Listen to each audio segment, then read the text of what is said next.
What is going on, guys? You all know what time it is. It is time to work on the new Spark Farm for Disney Infinity 3.0.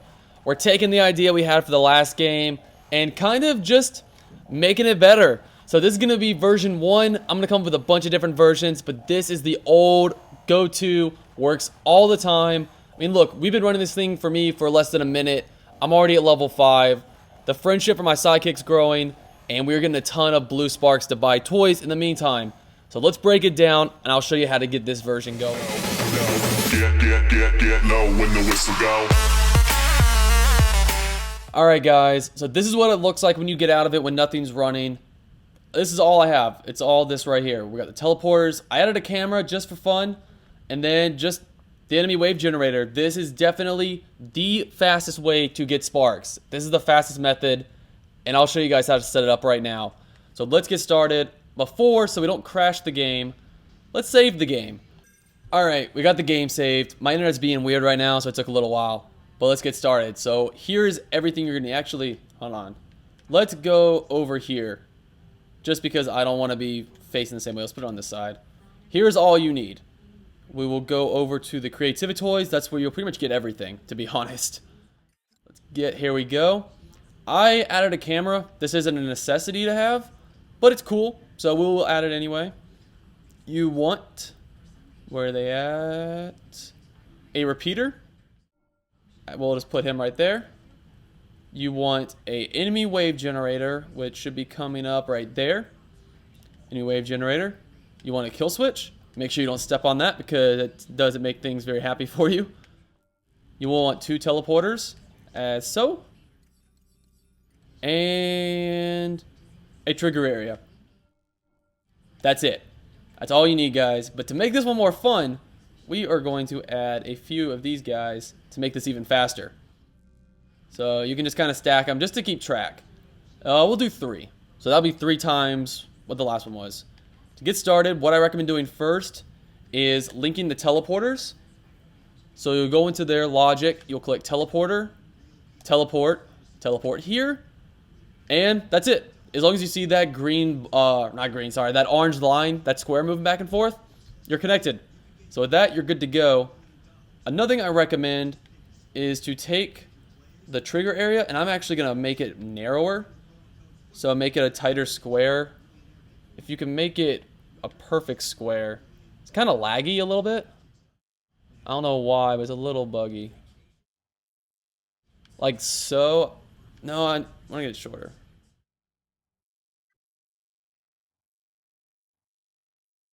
So about right there.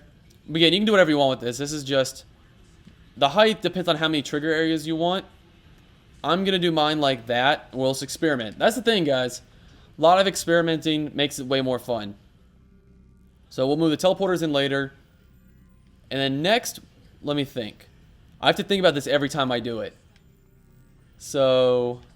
You want to link all of the... Let me move this guy. No, he's okay. Never mind. Yeah, I'm going to step on it if I don't. So let's move it back there. If not, I'll step on it and kill myself and it'll be bad. So the first thing you want to do is... I like connected all these to the repeater. Actually, I take it back. No. First thing you want to do, go to configure wave, and you want to add the enemies that are going to be spawning. For me, it is the Rhino Guard.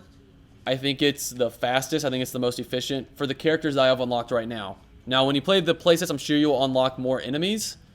And it'll allow you to have stronger and more powerful things that die. So therefore, you get more sparks. But for now, if you're just starting out and you want to get your characters leveled up quickly, I recommend the Rhino Guard. And what you want to do is take all of these and raise their count to 10. I will skip this because it's a long process. But once you get however many enemy wave generators you want, get all of them up to 10 and fill them all out. And that is basically step 1.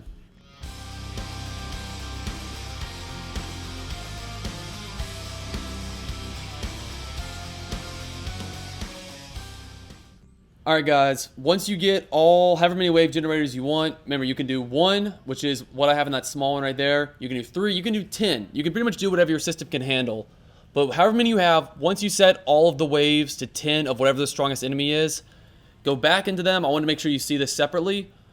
Go, and this is actually kind of important. Go to your properties, Make sure these two are off. They should be by default. Turn the generation delay down to 1, or actually turn it down to 0. I didn't realize you could do that. Then disable generation effects. Turn that on. It'll put less of a system load onto your toy box. And I think it's very important. Do that for all 3 of these.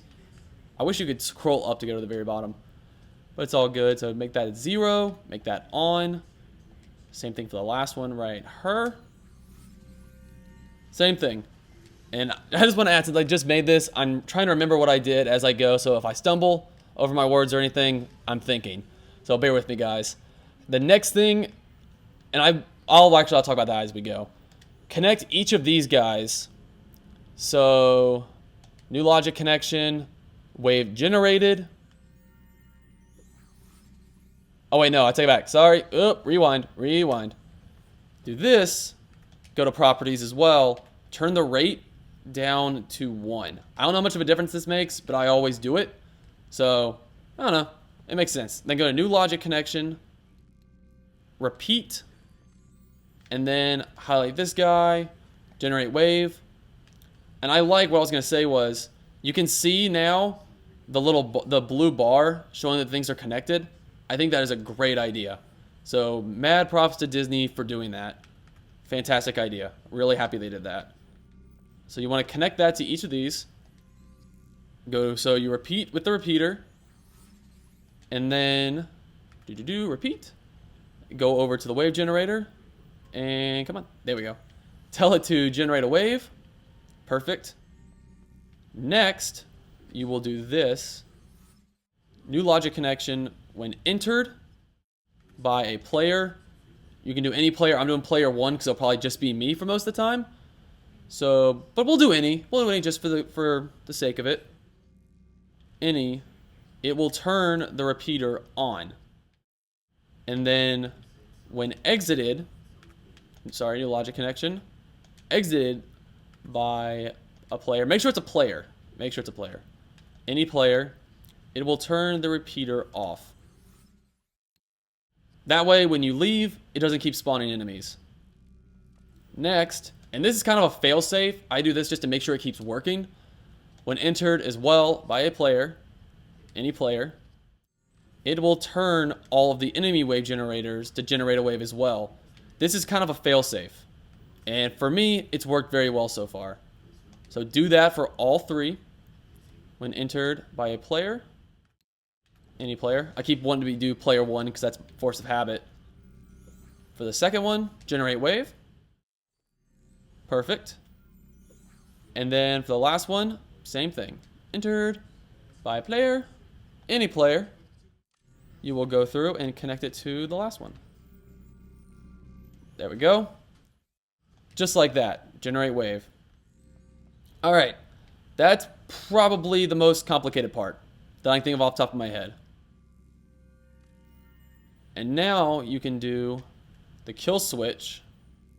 I have to remember the order, so bear with me. New logic connection. Okay, sorry. Do it this way. Hit the trigger area, new logic connection. When entered by AI, make sure you do enemy AI. That's important. It will activate this kill switch. And just do defeat. Or actually do defeat AI. Don't do defeat or it might kill you too. Defeat the enemy. And now everything should be connected. So what you'll do is take one of the teleporters right here. Place it as close to center as you can. This one's not going to be centered. It's going to kind of bother me. But it should still work. So just bear with that. Sorry. OCD is going to bother me on that one, guys.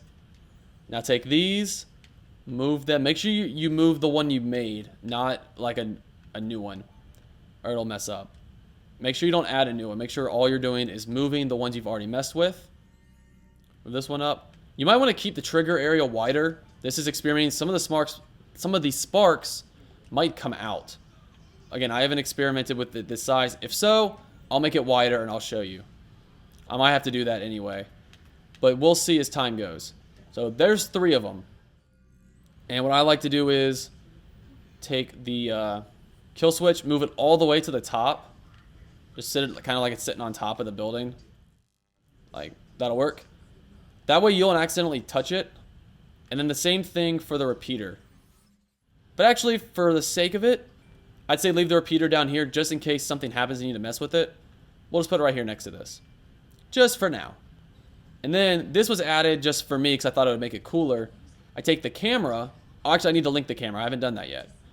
So what we'll do is raise it up and back it up to about right about there. That'll work. And what you can do is highlight the trigger area again. New logic connection. When entered by a player, any player, it will turn the camera on. Or it'll activate it, sorry. And then do it again. But this time, new logic connection when... Oh, sorry, go back. When exited by a player, any player, it will turn off the camera. Simple as that. And now, everything should be working. And what you do, you want to go in, scroll down to basic blocks, and add some walls. That's all you gotta do. Put the walls, I like to make sure they're on the outside, like that's on the inside of the trigger area, that's on the outside. See, inside, outside. Just to give you that little bit extra room. Since this one's smaller, let's see, can we do it like that? That'll work. Just do that, do it all the way around.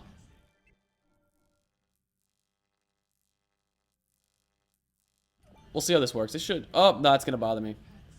Let's undo. Thank God for the undo, man. It's so nice to have. Like that. I'm going to probably move this trigger area. I'm going to change the width of it. So you do that. What you want to do is just take it all the way up. Just so where it is covering all the spawners. Like all you'll need for this one is just to go too high. So fill it up. And again, just base the height on how many you add. And then, to make it a little bit better, take your magic wand, highlight it, do, which button is it? That one? Oh, it's hitting the trigger area, sorry. Highlight this one, there you go, where you can press Y or triangle. Then you want to, the hologram is what I like to use because it's transparent. I think it's the most transparent, but I roll with it just because it looks kind of cool. I do theme all. So it'll change the theme there. Then all you gotta do, actually I recommend saving. Honestly, I do recommend saving. Oh, dang it. Does that every time. It's actually built him a lot from, this is a good way to actually farm the sidekicks as well. Farm up their experience. I highly recommend doing this because it does seem like you get experience for them also. So just overwrite that save. This is mine. I called it Spark Farms. And this is where I'll build all of them. Will be all together here. So I'll have a nice little collection of them going. So we'll let it save, and then we will test this bad boy out, and we'll see what happens. It should be pretty sweet. I'm actually really excited to see how this is going to work. So did it save? I think it did. I think it saved. Did it? Okay, it's saved. So let's try this out. Let's jump in, and we'll see if some of the sparks come out. We'll adjust the trigger area. Let's teleport in. Let's do this. And look at that. So now you have, look at that. Guys, that's insane.